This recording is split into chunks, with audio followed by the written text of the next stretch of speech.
এদের দিয়ে ক্রিকেট হবে না, ক্রিকেট এদের জন্য না, ওদের বেতন বন্ধ করে দেওয়া উচিত। ওরা আমাদেরকে একটা গোল্ডেন জেনারেশন দিচ্ছে।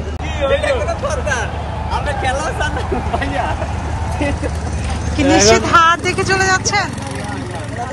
বাংলাদেশের যে প্লেয়ার আছে এদেরকে কিংজন উড়াতে তুলে দেওয়া উচিত, যাতে ওই কয়লার খনিতে নিয়ে এদেরকে কাজে লাগায়।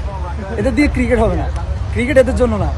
একটা প্লেয়ার তাদের দায়িত্ব কোনোভাবে পালন করে নাই, না বলার, না ব্যাটসম্যান, না ফিল্ডার। ফিল্ডার তাও একটু ছিল আজকে কিছুটা, কিন্তু বলার ব্যাটসম্যানগুলো তো কি খেলে, মানে ওদেরকে গুলি ডান্ডা খেলানো উচিত। ক্রিকেট ওদের বন্ধ।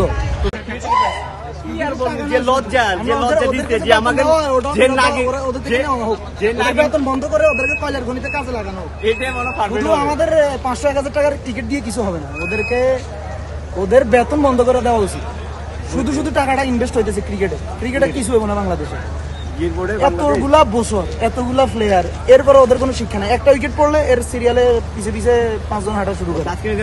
বলে একজন পড়ছে, আমি দায়িত্ব নেই, না দায়িত্ব নাই, ওদের দায়িত্ব নেই। অবশ্যই সাকিব, এদেরকে অবশ্যই মিস করি। মুশফিক, মাহমুদুল্লাহ, এদেরকে তো অবশ্যই মিস করি। ওরা আমাদেরকে একটা গোল্ডেন জেনারেশন দিছে। জিতি হারি, ট্রফি না জিতলো, আমরা একটা এনজয়মেন্ট ছিল আমাদের মধ্যে। হ্যাঁ, যে হারলেও কিন্তু জিতার একটা উৎপীড়না ছিল সবার ভিতরে, একটা ওই জিনিসটা এখন নাই। এখন অ্যাগ্রেশন ছিল জিতার। বিশ্বকাপের মধ্যে আমাদের খেলা দেন ঠকি যায়, এটাই উপভোগ করে ফেলাই আমরা।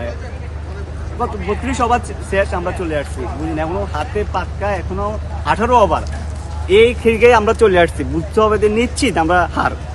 এরকম খেলা উপভোগ করতে আসি আমরা। আর আমাদের ক্রিকেট টিম যদি আল্লাহ আগাই নেয় আর